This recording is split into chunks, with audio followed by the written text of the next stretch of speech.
According to most studies, people's number one fear is public speaking. Number two is death.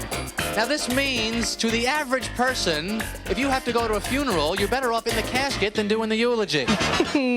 That is my favourite clip on public speaking, of course, from Seinfeld. And he's right, public speaking is one of the most common fears in the world, with up to 90% of the population dreading getting up in front of an audience. So what factors make a truly great speaker, and how can we overcome any fears? I have a dream.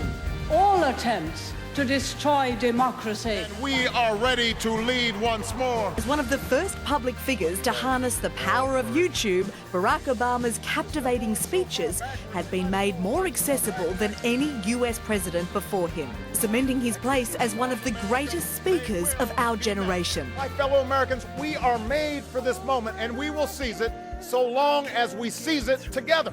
Activists like Nelson Mandela and Martin Luther King Jr. inspired the world with their appeals for equality and justice. I have a dream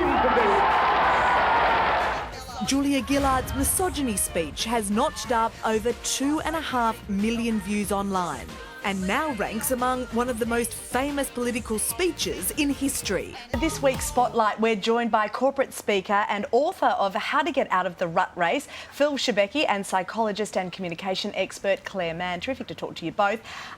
Claire, let's start with you. Up to 90% of people fear public speaking more than death. That is an extraordinary figure. Why? Why so much anxiety? Well, it's almost this sense, I think, of being found out. We don't want to feel stupid. We don't want to be humiliated. So people will go to great lengths to try and avoid that. And they would prefer to be actually in the funeral themselves and actually speaking. I know, it's amazing, isn't it?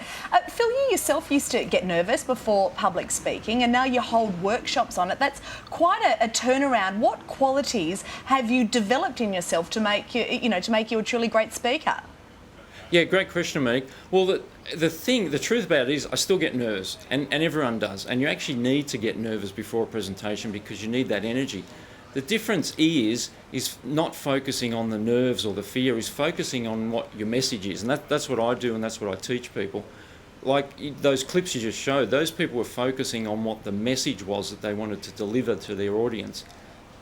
Are people born with that gift? We're just seeing Barack Obama there. How much of it is learned and how much of it is genetic? Well, yeah, everyone's different, but from my experience, well, I'm an introvert, take that, and I do this for a living. So I believe everyone can learn it, and I've taught a lot of introverts, a lot of extroverts, and yes, I think everyone can learn this skill. And why is it important in terms of life skills and getting jobs and so on? Public speaking comes into things a lot. It definitely does, Monique, and it's important because, well, you take an expert, right? They're an expert in their field, but if they can't communicate their expertise, then no one's going to know about it.